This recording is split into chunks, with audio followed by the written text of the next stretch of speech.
Today's story is so thrilling, even the driver's racing. Chris looks up, oh no. He's not stopping, and in a blink, the car vanishes like magic.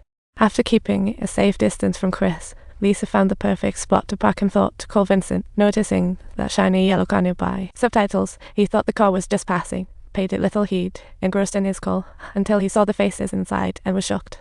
He turned to run. In panic, Lisa found a tool to ambush Colville. Risky. In the end, Lisa underestimated Colville. A ruthless killer girl like her couldn't handle. Colville had a strange quirk. He always offered his target an apple before going for the kill, and today was no exception, so Lisa bravely took a big bite, and Colville watched her chew with wide eyes, but suddenly Lisa's expression changed, and she started running like a madwoman.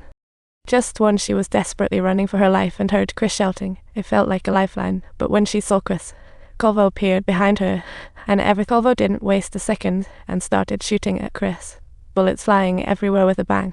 Chris seized the moment to fight back, and while it looked like an even match, Colville had already gained the upper hand, and when Chris got up again, Lisa, taken hostage by Colville, shivered in fear. Chris, powerless, had to surrender his weapon. Without weapons, they were like two sheep waiting to be sheared. Colville tied Lisa to the car and then restrained Chris as well. Colville then grabbed Chris and knocked him down with a stylish punch, eager to know who this obstacle was. "Who the hell are you, you bastard? Who on earth are you?" "He is my father, Chris, and is your dad." "No, he's my real father." Upon hearing this, Colville froze, staring at Chris. He immediately knocked Chris out. As the camera refocused, Chris was now hanging from a big banyan tree in front of the church. Moments later, Vincent arrived, clearly tipped off by Colville.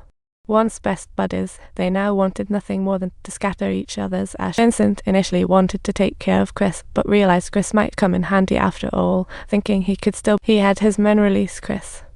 On the return trip, Vincent got a call from Colville to go to where his arm was cut off. His daughter is there. Upon hearing this, Vincent exploded with anger. Without hesitation, he drew his weapon and killed his assistant, showing no mercy to traitors. Chris was curious about their feud. Vincent approached and explained he'd hired Colville, who overstepped and leaked vital info. This plunged him into crisis. He then sent 15 elites to capture Colville, but all were killed, leaving only an arm. Now he was a ghost that terrified the assassin world, with hands stained in blood. Chris listened with a serious expression. Soon, the vehicle arrived at the rendezvous, and Vincent split his men into 3 teams to search for his daughter. Chris stealthily made his way toward an abandoned factory, but Vincent's men were no match. After a few screams, there was silence. Hearing the noise, Vincent arrived to find a subordinate's corpse, with another hanging above. As he laid it down, Colville appeared. Colville pushed him to the window to meet Lisa. Thrilled, they embraced, but Vincent, spotting Lisa's wrist chain, broke into a cold sweat.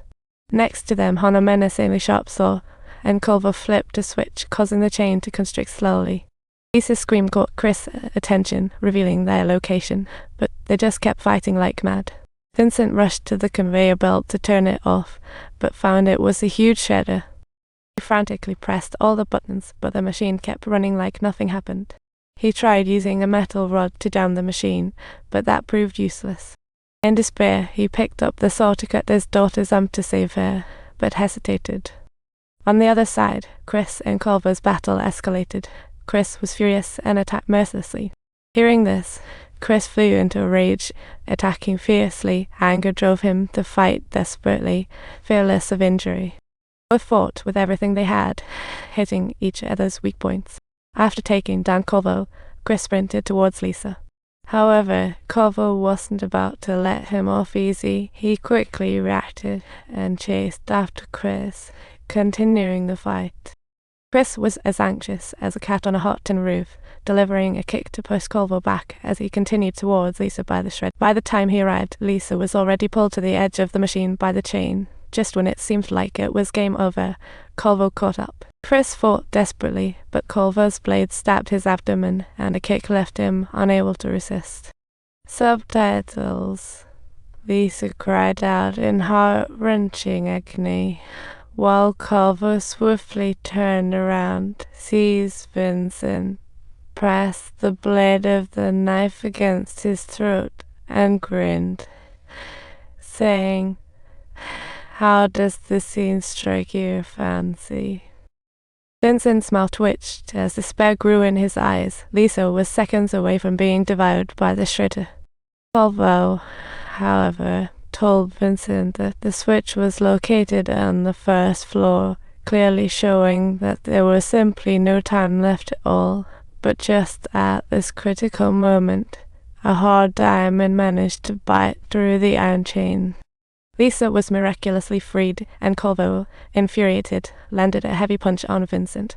He aimed to forcibly shove Lisa into that terrifying machine, and witnessing this, Chris bore immense pain as he struggled to stand up. The two grappled fiercely near the railing, and as Colville tried to push Chris off the platform, he didn't notice Vincent sneaking up behind. They both fell heavily at the same time.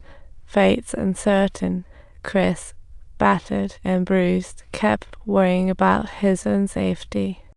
Finally, Lisa shared her feelings, and he then realized this man had sacrificed much to protect her. If you like this scene, subscribe to our channel.